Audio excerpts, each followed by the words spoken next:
ഏവർക്കും സിനി ലോഞ്ചിൻ്റെ മറ്റൊരു വീഡിയോയിലേക്ക് സ്വാഗതം.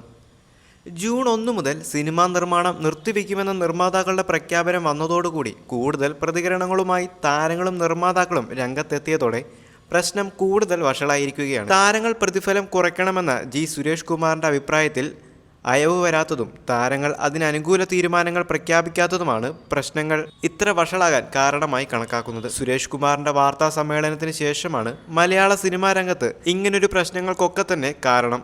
കോടി ക്ലബ്ബുകളിൽ കയറിയെന്ന് വെറുതെ അടിച്ചിറക്കി പ്രേക്ഷകനെ പറ്റിച്ചതാണ് എന്ന് മനസ്സിലാക്കി തരും വിധം സുരേഷ് കുമാർ പറഞ്ഞതും അതിന് കാരണമാണ്. അതിനൊപ്പം ഒരു വെല്ലുവിളി ഉയർത്തിയതിനും അതിന് കാരണമായി കാണാം.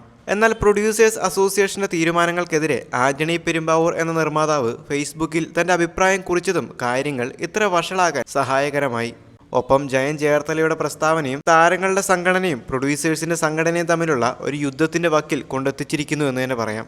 എന്നാൽ ഇതിനിടയിലേക്ക് ലിസ്റ്റിൻ സ്റ്റീഫനും രംഗത്തെത്തി. സിനിമാ പ്രതിസന്ധിയിൽ നിർമ്മാതാക്കളും താരങ്ങളും ഇരുപക്ഷമായ സാഹചര്യത്തിലാണ് പ്രശ്നപരിഹാരത്തിനായി നിർമ്മാതാവ് ലിസ്റ്റിൻ സ്റ്റീഫൻ കടന്നു വന്നത്. എന്നാൽ താരങ്ങളും പ്രൊഡ്യൂസേഴ്സും തമ്മിലുള്ള വഴക്കു തീർക്കുന്നതിന് മുമ്പായി ആന്റണി പെരുമ്പാവൂരും മറ്റ് പ്രൊഡ്യൂസേഴ്സും തമ്മിലുള്ള പ്രശ്നം ആദ്യം തീർക്കേണ്ടിയിരിക്കുന്നു. അതിനായിട്ടാണ് ലിസ്റ്റിൻ സ്റ്റീഫൻ മുന്നോട്ട് വന്നിരിക്കുന്നത്.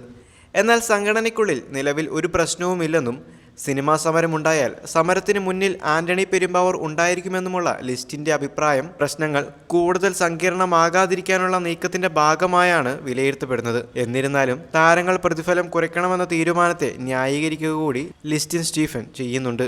എന്നാൽ സുരേഷ് കുമാറിന്റെ പ്രസ്താവനയ്ക്കെതിരെ നിരവധി താരങ്ങളും മുമ്പോട്ട് വന്നിരുന്നു. വിനായകനടക്കമുള്ള താരങ്ങൾ അതിനെ രൂക്ഷമായി വിമർശിക്കുകയും ചെയ്തിരുന്നു. ആന്റണി പെരുമ്പാവൂർ ഫേസ്ബുക്കിലിട്ട കുറിപ്പ് നിരവധി മലയാള താരങ്ങൾ ഷെയർ ചെയ്തിരുന്നു.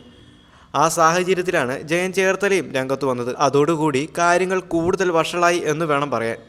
എന്തുതന്നെയാണെങ്കിലും ഈ യുദ്ധം എവിടെ വരെ ചെന്നെത്തുമെന്ന് കണ്ടു തന്നെ അറിയണം.